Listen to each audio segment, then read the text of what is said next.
Exatamente. Sempre a gente vai procurar isso. Na verdade, é como se a gente tirasse o nosso plano e que a gente não fosse pessoas capazes de refazer. Exatamente. Sempre a teoria do livro de autoajuda. Eu compro o livro para ele me ensinar como eu devo fazer. E o outro nunca vai ter a capacidade também de ser um pouco superior a mim. O Kardec tem uma superioridade, a gente tem que observar isso. Por que ele tinha essa superioridade? Perfeito. O que você falou está lá no caráter da revelação espírita. Se a gente tira o homem do processo, se a gente tira o ser humano do processo, a gente limita a própria capacidade de crescimento racional do homem. Porque ele está num modelo de educação, sentadinho recebendo tudo, sem pensar, sem questionar, sem construir. E aí, quando a gente entende verdadeiramente o papel de Kardec, já dá para a gente entender algumas características, algumas características que Kardec, para terminar, empreendeu ao Espiritismo. Primeiro, entender o Espiritismo como a ciência da alma. O Espiritismo é a ciência nova que vem revelar aos homens, por meio de provas irrecusáveis, a existência e a natureza do mundo espiritual e suas relações com o mundo corpóreo. Entender o Espiritismo como ciência. Obviamente que teremos que ter muito boa vontade para entender o Espiritismo como ciência na estrutura do método positivista de Kardec, da época de Kardec, que Kardec viveu. Mas a gente precisa entender o Espiritismo, sim, como ciência. Uma ciência que trata de questões extradimensões, da questão extrafísica, da nossa dimensão espiritual. Entender que o Espiritismo, por ser ciência, ele não está fechado, ele não está dogmatizado, ele não está encerrado naquele trabalho que Kardec fez, ou apenas no trabalho dos espíritos que revelam as mensagens do mundo espiritual. Entender o Espiritismo como ciência é entender o Espiritismo como um ramo de conhecimento humano que pode coexistir, se relacionar, contribuir, sofrer influências, abandonar ideias, mas está sempre em construção, como a física, como a biologia, como a matemática, como qualquer uma outra ciência humana. A religiosidade universal. O Espiritismo é uma doutrina moral que fortifica os sentimentos religiosos em geral e se aplica a todas as religiões. É de todas e não é de nenhuma em particular. Por isso não diz a ninguém que a troque. Deixa a cada um a liberdade de adorar a Deus à sua maneira e de observar as práticas ditadas pela consciência, pois Deus leva mais em conta a intenção do que o fato. E aqui ele termina magnificamente. E depois cada um ao tempo do vosso culto, e assim provareis que vos calunia quando vos taxo de piedade. Meus amigos, o Espiritismo provoca uma revolução na forma como o homem se relaciona com a religiosidade. Porque até agora, até o surgimento do Espiritismo, a ideia que se tinha de religiosidade era a fé, o dogma, o ritual e principalmente o proselitismo, a regimentar pessoas para o âmbito da sua religião, porque você, na sua fé, estava com a verdade absoluta. Mas o Espiritismo quebra completamente com essa ideia quando diz que todas as religiões são válidas. O Espiritismo não quer converter ninguém. O Espiritismo não está preocupado se o número de espíritas vai aumentar. O Espiritismo absolutamente não está preocupado em se colocar como dono da verdade. Quando Kardec fala da religiosidade natural, ele está dizendo exatamente isso. Todas as formas de cultivo da espiritualidade são válidas. O que realmente importa não é se você segue o ritual A, B ou C, mas se aquele ritual A, B ou C lhe engrandece enquanto pessoa, ou se você não precisar do ritual A, B ou C, mesmo assim você se engrandecer enquanto pessoa. O que importa não é a religião, o rótulo religião, é seguir aquela religião com sinceridade, porque a melhor religião é aquela que te transforma em uma pessoa melhor. Essa é a religiosidade natural que Kardec prega. Por isso que eu me preocupo muito com os espíritas preocupados com o número de espíritas que tem no IBGE. para mim não interessa. Sinceramente, quantas pessoas se declaram espíritas, eu não estou nem um pouco interessado. Porque a principal função do espiritismo é, se o espiritismo, se aquela fala de Chico, ninguém pode voltar atrás e fazer um novo começo, mas todos podem começar agora e fazer um novo fim. Se aquela frase, se aquela lição, se qualquer ponto do espiritismo ajudar uma pessoa a ser melhor, o espiritismo já cumpriu o seu papel no mundo.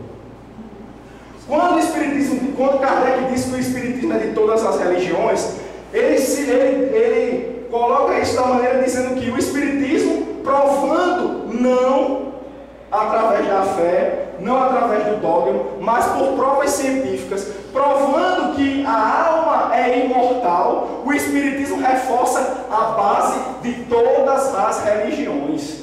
Kardec, na Revista Espírita, chega a dizer que existem espíritas muçulmanos, espíritas católicos, espíritas judeus. Ele só diz que não pode existir espíritas ateus, porque o materialista, né, contradiz a ideia da existência do espírito. Mas ele diz que é possível a convivência, é possível que todas as religiões encontrem no espiritismo um ponto de diálogo e um ponto de convivência.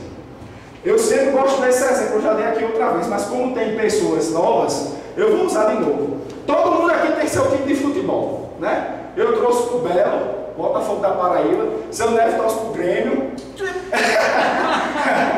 trouxe pro Internacional, Matheus trouxe pro Vasco, Matheus. Todo mundo aqui tem seu time de futebol. Opa.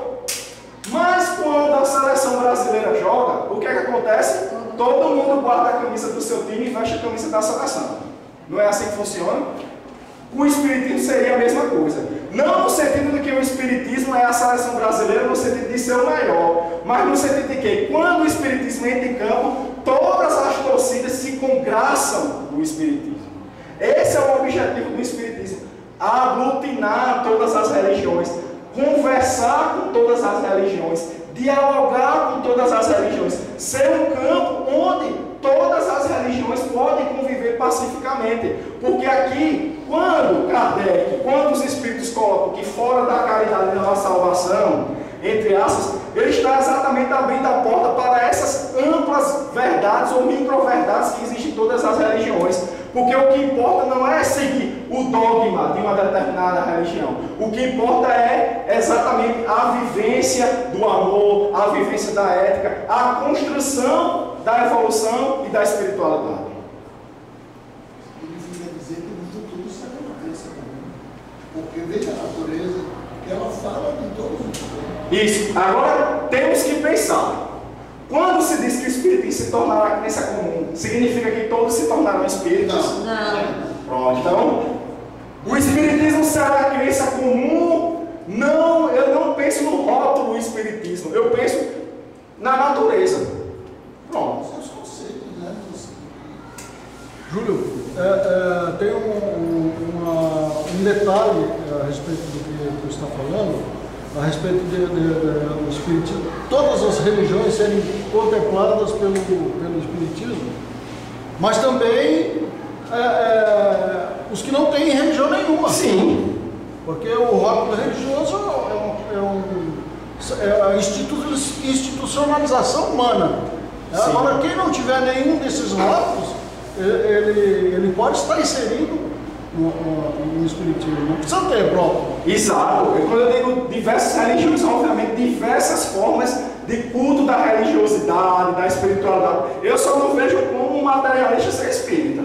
Para mim, um materialista não tem como ser espírita porque ele não acredita na premissa básica do espiritismo, que é o espírito. Mas todos os que acreditam que temos algo transcendente, dê a esse algo transcendente a forma que dê, como ele vai ficar depois da vida na Terra, não importa. Todos os que cultivam, que querem cultivar a religiosidade e a espiritualidade, obviamente que eu estou falando a grosso modo, né? Outro detalhe, Júlio, tu comentaste a respeito do censo. Existe uma confusão muito grande a respeito disso, porque normalmente quando se pede no censo uma religião, e o indivíduo diz que não tem religião, ele é classificado como ateu. Isso não é verdade. Não é verdade. Não é verdade. Porque Nem todo. Porque ele, na verdade,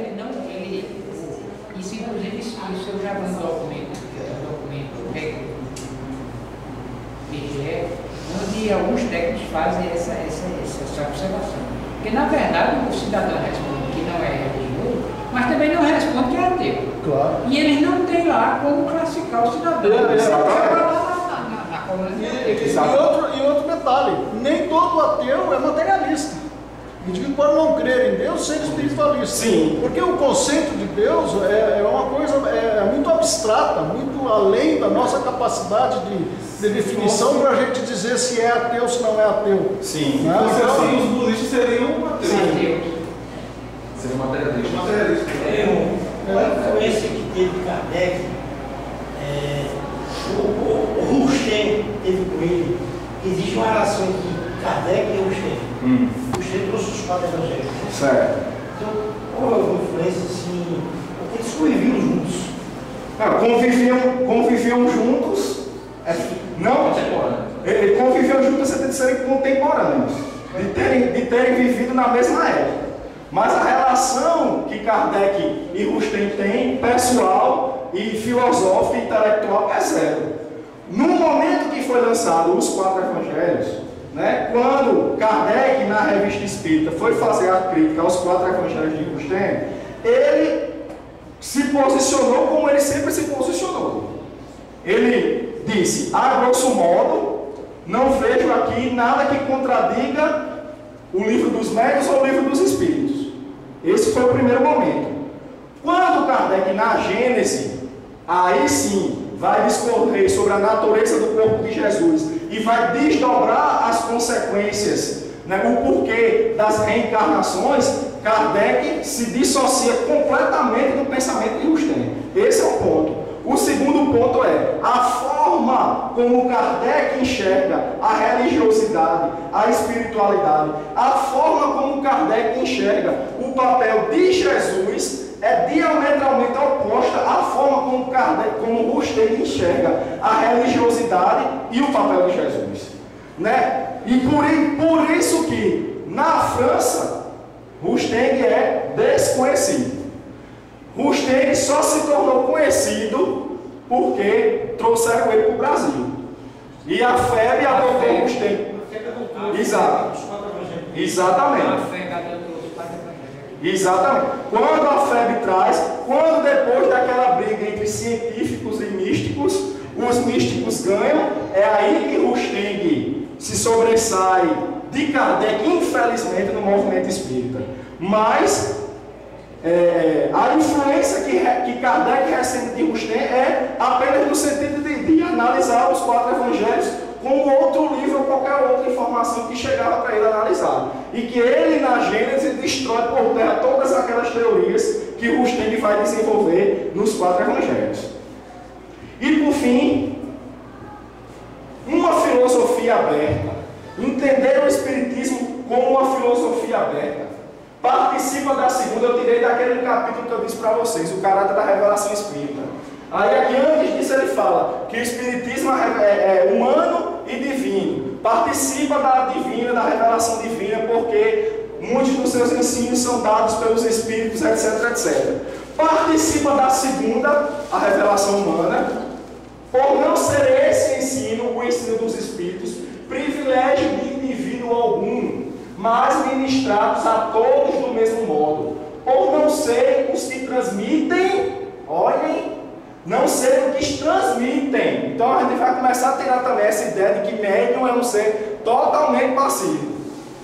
Por não serem os que transmitem e os que recebem, seres passivos, dispensados do trabalho da observação e da pesquisa, por não renunciarem ao raciocínio e ao livre-arbítrio, porque não lhes é interdito o exame, mas ao contrário recomendado.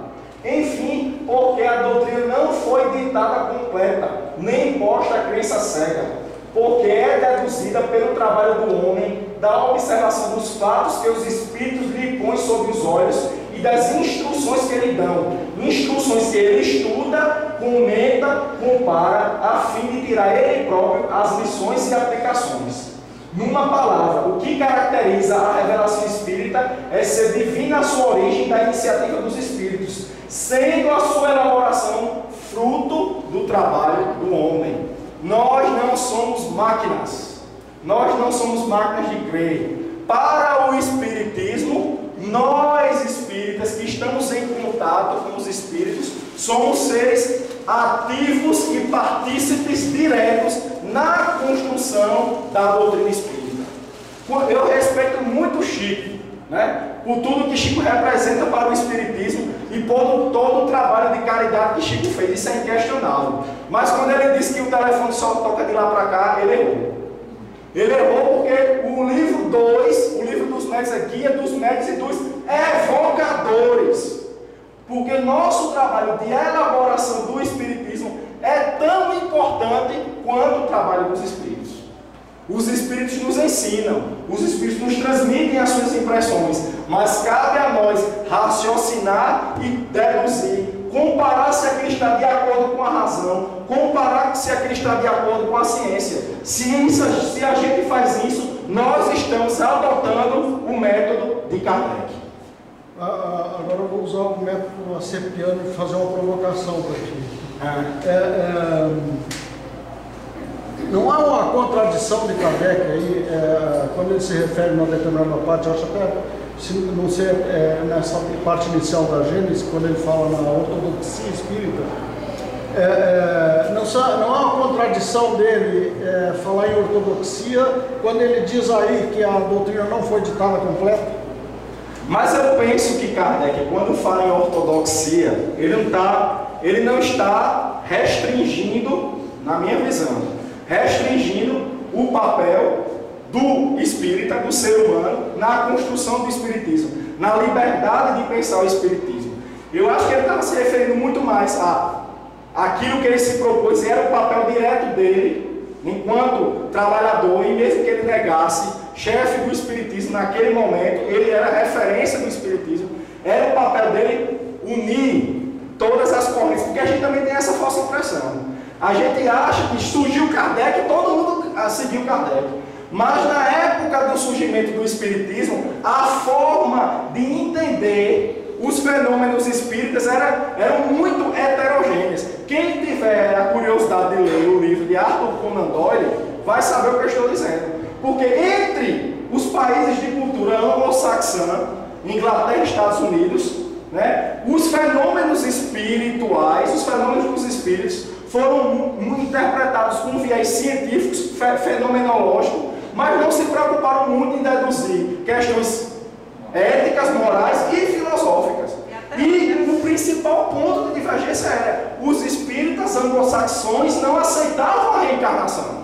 Não foi por isso que ele não cresceu lá nesses países, porque não... Possivelmente. E aí tem todo o ranço da cultura anglo-saxã com a cultura francesa, né? E aqueles que se agruparam em torno de Kardec já conseguiram deduzir questões filosóficas e morais do espiritismo, e uma das premissas básicas do espiritismo era a reencarnação, coisa que eles lá não aceitavam. Eles não aceitavam a reencarnação. Então, muitas vezes, como Kardec se refere a essa ortodoxia, blá blá blá, acredito eu, na minha forma de interpretar, ele está muito mais preocupado com a união dos espíritas em torno dos pontos que são comuns ao espiritismo, né? Como se diz, isso é o que forma a nossa identidade. Sobre isso nós somos ortodoxos, nós não vamos discutir. Marcando território. No Brasil, porque tem a sua ideia do unificador e do uniforme. Em São Paulo tinha um filho, né? Estudos, né? Só ele dava aula. Então lá tinha as aulas montadas, né? Então tem uma parte da estrutura dela com a sombrolismo, o espiritual e tal. Tem vários codificadores. A partir dele que está toda isso no Brasil. Codificador e codificação. E Pentateuco, porque eu também não sei porque disseram que a codificação era só em 5 livros. Qual é o critério? Porque tem tanta ou mais riqueza teórica de discussão na Revista Espírita do que no Céu e Inferno, por exemplo. Né? Na Revista Espírita, o conteúdo de mensagens trazidas pelos Espíritos, Kardec teorizando, Kardec respondendo cartas de pessoas que detratavam o Espiritismo, que eram adversários de... Tudo isso tem uma riqueza de conhecimento imensa para a gente entender o perfil que Kardec deu ao Espiritismo. Mas eu não sei por que cargas d'água inventaram que os 5 livros, que a codificação é composta de 5 livros. Júlio, tem um detalhe que eu acho que é importante. dentro da sociedade parisiense dos espíritas havia divergências, muitas divergências, e talvez nisso estivesse se reportando Kardec quando ele se refere ao período de luta. Exato, na história dos períodos. Quando você lê Leon Denis, alguém já leu Leon Denis aqui? Você percebe que ele não fala espiritismo, ele fala espiritualismo moderno. Por quê? Porque o termo espiritualismo moderno era utilizado pelos anglo-saxões. Eles não utilizavam o termo espiritismo. E Leon Denis, quando ele fala de espiritualismo moderno, ele está propondo exatamente unir as duas escolas, dizendo, ó, o espiritualismo moderno de vocês é a mesma coisa do meu espiritismo. Tanto é que eu vou nem dizer espiritismo, vou dizer espiritualismo moderno. Né? Tanto é que também Kardec começou lá explicando que espiritualismo são todos aqueles, e espiritismo é outra coisa. Por quê? Porque o termo espiritualismo era um termo em voga, e Kardec teve que criar um novo termo para definir, porque aquilo que se estava estudando ali, os anglo-saxões já chamavam de espiritualismo.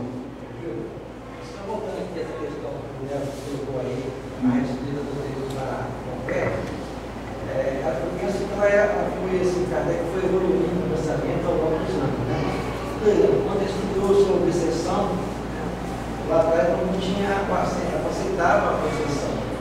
Mais na frente, se pegar, ele já aceita a possessão. A ideia vai progredindo com o tempo até se formar um todo desse conteúdo. E onde a gente observa muito isso, muito bem lembrado, porque onde a gente observa tudo isso é exatamente na Revista Espírita. Se a gente pegar a Revista Espírita entre o Livro dos Espíritos e a Gênese, a gente vai ver a evolução do pensamento de Kardec, e a gente vai ver que o Livro dos Médios está na Revista Espírita, o Evangelho está na Revista Espírita, o Céu e Inferno está na Revista Espírita. Tudo que Kardec escreveu como um livro oficial foi elaborado antes, né, ensaiado, pensado e evoluído e maturado na Revista Espírita. E para não dizer que não falei das flores, todos concordamos que Allan Kardec é o apóstolo da renovação humana, cabendo-nos o dever de dar-lhes expressão funcional aos ensinos, com a obrigação de repartir a mensagem de luz entre os companheiros de humildade. Obviamente eu não estou querendo dizer ir e pregar o Evangelho, mas o que eu estou querendo dizer é que nós, acredito que nós deveríamos, como espíritas, deveríamos ser os primeiros a reconhecer o papel e a importância de Kardec.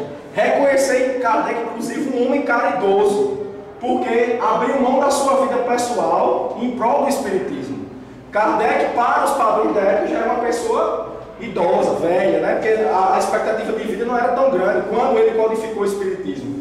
E viajou milhares de quilômetros de carroça na chuva, levou pancada de tudo quanto é lado, disse que estava roubando o espiritismo, que ele estava ficando milionário. Na Sociedade Parisiense de Estudos Espíritas, comeram o fígado dele, fizeram tudo o que podia, mas Kardec cumpriu sua missão. E sequer nós conseguimos lembrar de Kardec como um homem caridoso que foi. Porque a gente acha que a caridade é só a caridade material e não a doação da própria essência em prol de uma causa. Então fica essa reflexão para nós.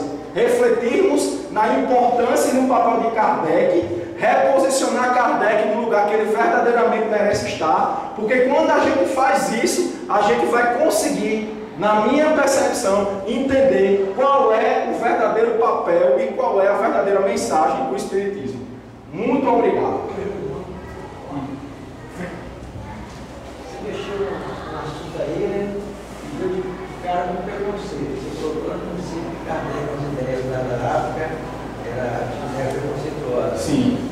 Era a ideia dele, de Kardec, ou do Espírito? E a gente pode separar tão facilmente assim uma coisa da outra. Por isso que eu estou dizendo, essa nossa preocupação em diminuir o papel de Kardec é exatamente porque a gente sacraliza o que os espíritos dizem. Para mim, a maior reflexão é o seguinte: quantos livros foram psicografados pelos contemporâneos de Kardec? Eu acho que 0 ou 1. Só os tempos, pronto. 0 ou 1. Camille Flammarion escreveu por ele mesmo, né? Embora muitas vezes em eixos inspirado, bom, mas escreveu por ele mesmo. Leon Denis escreveu por ele mesmo. Gabriel Delano escreveu por ele mesmo. Vamos sair agora da França do século XIX, vamos para o Brasil no primeiro quartel do século XXI. Quantos espíritas escrevem por conta própria? Sem ter uma psicografado por embaixo. Pouquíssimos. E quando os espíritas escrevem por conta própria, quantos de nós damos valor ao que foi escrito porque não vem uma mensagem psicografada por embaixo? Esse movimento de psicografia começou com o Chico, aqui, principalmente no Brasil. E assim, isso não é diminuir nada, mas é um movimento que é no espiritismo. E essa valorização do espírito desencarnado é tão forte que eu já conheço histórias de que a pessoa tentou publicar um livro e a editora não aceitou porque não tinha psicografia. Era da pessoa, disse, não, bota o nome que é psicografado, não, foi meu. Mas não, senão não vende. Então assim, e aí é uma editora que se dizia espírita, mas queria ganhar dinheiro. Então, se não for pela pessoa, se não for psicografado por alguém, a editora não publicava, simplesmente isso. Então, mas criou-se dentro do movimento espírita, historicamente, o endeusamento em torno do Chico Xavier. Eu não estou criticando Chico, estou criticando nós. O endeusamento em torno do Chico Xavier faz ele nem queria isso. Ele nem queria isso. Fez com que desse um valor ao mérito do Chico Xavier. Qual é o mérito do Chico Xavier? Ser quieto, calado, passivo, como uma formiguinha que ele mesmo dizia. Então, aquele ideal de Chico, aquela figura de Chico, virou um ideal do espírita. Então, ideal em tudo. Então, os livros de Chico são bons por quê? Porque vem por Emmanuel, vem por André Luiz, não sei quem. O Chico é bom por quê? Porque faz caridade, faz que é passivo. Então, ele virou um ideal espírita. E nós, até nisso, nessa valorização exacerbada dos espíritos, nós damos. E esquecemos Kardec, que Kardec disse simplesmente: o que são os espíritos? Homens desencarnados. Exatamente. Nem melhores nem piores que nós. Qual foi a primeira coisa que eu constatei? Que os espíritos são as almas dos homens que viveram na Terra. E ele complementa: e isso me livrou de perceber nos espíritos reveladores predestinados. Né? A percepção de que os que estão lá são os que vieram aqui e que pelo fato de estarem lá, não necessariamente eles deram um salto de espírito de quinta para um espírito puro, né?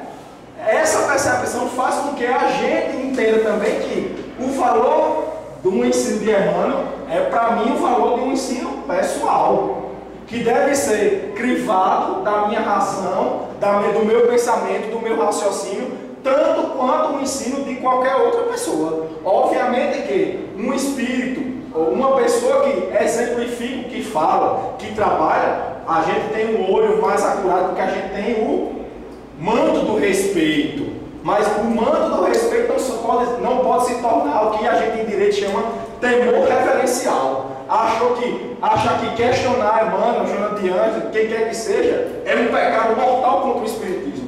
No espiritismo não existe isso.